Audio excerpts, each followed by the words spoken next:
Raffi Ahmad dan Nagita Slavina bagi-bagi emas ke karyawannya. Raffi Ahmad dan Nagita Slavina bagikan emas kepada para karyawan Rans Entertainment. Raffi Ahmad dan Nagita Slavina bagikan 200 emas murni dengan beragam ukuran, mulai 0,5 gram hingga 2 gram. Raffi Ahmad mengatakan bulan puasa Ramadan adalah momen yang pas untuk berbagi. Meskipun dibagi secara acak, Raffi tetap berlaku secara adil dengan cara melakukan permainan spin. Spin yang dimainkan lewat aplikasi HP akan mengundi satu nama untuk dapatkan satu gold bar. Setiap karyawan yang beruntung akan dapatkan 1 gram emas atau 2 gram emas yang ditaksir miliki nilai 1 jutaan hingga 2 jutaan.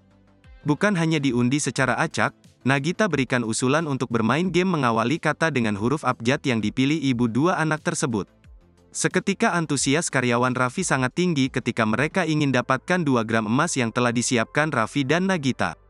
Namun mereka harus bergantian untuk menyebut satu kata yang diawali dengan huruf pilihan Nagita.